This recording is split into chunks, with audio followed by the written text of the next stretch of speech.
Hey guys, I have owned my bookkeeping business for almost 10 years, and today I'm going to talk about 10 rules that I live by that have changed the way I do business. Number 1, surround yourself with the type of people you want to be like. I've just found that it's so true that you can be really influenced by people around you.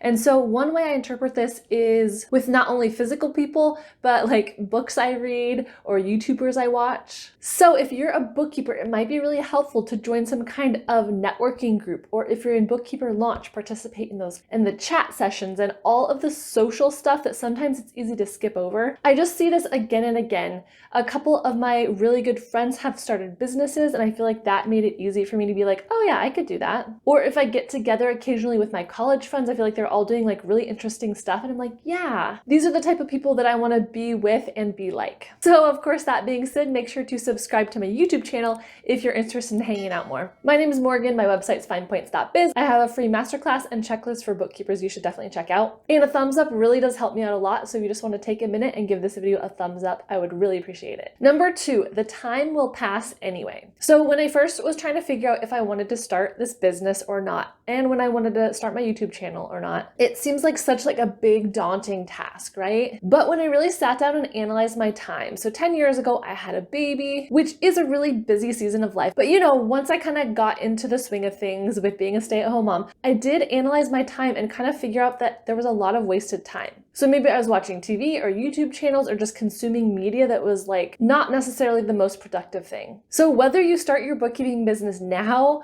or you don't start it, you know, in 2 years, the time's gonna pass anyway. And think about how much farther you could be in those 2 years if you start now. Does that make sense? This advice is actually from the Minimal Mom. She has a YouTube channel. I'll link this video down below. So this video is inspired by her. She did 10 lessons to live by also. And she has taught about this concept a couple times and it really sticks with me. All right, number 3 is simplify. So again, goes along with the minimalism theme. I actually have a whole video about how to simplify your bookkeeping business.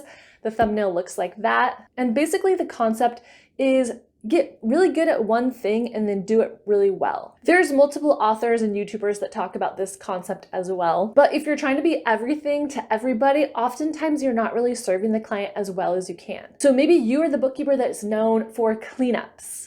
I have a video all about cleanups, looks like that. Or maybe you're known for serving a certain type of clients, or for Shopify or for PayPal, or you're really good at one thing and then you can market that. I also find it more enjoyable and efficient as well. Number 4 is work smarter, not harder. So I love this as a bookkeeper, that I can really utilize technology to be as efficient as possible. This eliminates a ton of boring, busy work for me.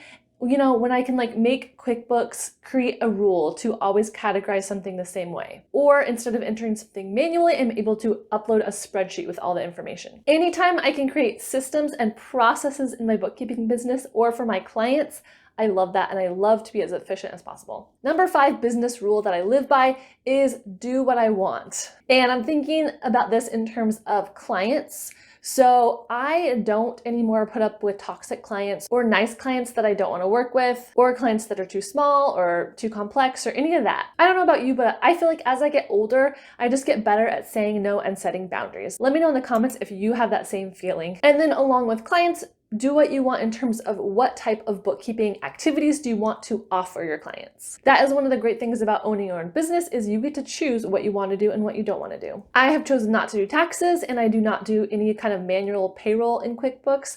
And so those are just things that don't seem enjoyable to me at this point, and so I don't offer those services. Number 6, if it were easy, everyone would do it. So bookkeeping is not some kind of like get rich quick scheme. It's not meant to be like, oh, make a bunch of money super easily, super quickly. It's a skill that you have to hone, and it can be hard work, and you do have to work through some obstacles. You know, if someone is trying to sell you some secret or some miracle product or something, usually there's not a miracle product. And with bookkeeping, once you do get through those hurdles, of course, I do believe it's worth it. You get so much flexibility and you have like such a good earning potential. But again, if it was super simple, no hardships, then everyone would be doing it.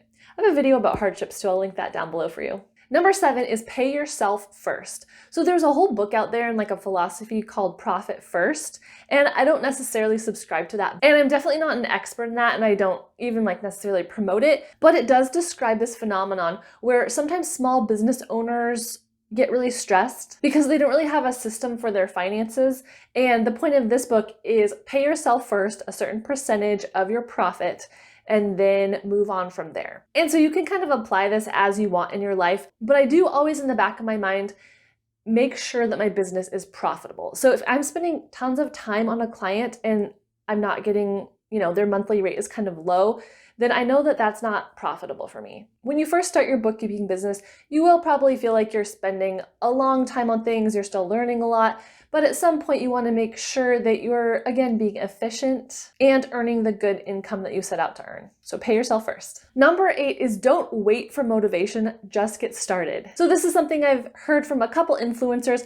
Matt DeValia, I think is how you say his name, something like that. I'll link his video down below. He did another video like this, similar to the Minimal Mom, 10 rules that, changed my life. And I've heard him talk other times about this motivation thing. So motivation is often fleeting, like it's a feeling. And I think he maybe even talks about it in terms of working out. Like he doesn't always want to work out, but he just has this system where he never skips 2 days in a row or something. And so it's the same idea kind of in bookkeeping, like start before you're ready. You might never feel completely motivated or completely ready, but if you just kind of get those wheels turning, the Minimal Mom always talks about just doing like a 5-minute clean or 5-minute declutter or whatever. So if you just get started, that is going to help you a lot. Number 9, don't compare yourself to other bookkeepers that are farther along. I know this can be really overwhelming sometimes if you're like in a forum and you see people talking about like a really complex issue that you don't know what they're talking about. You can be like, oh dang it, like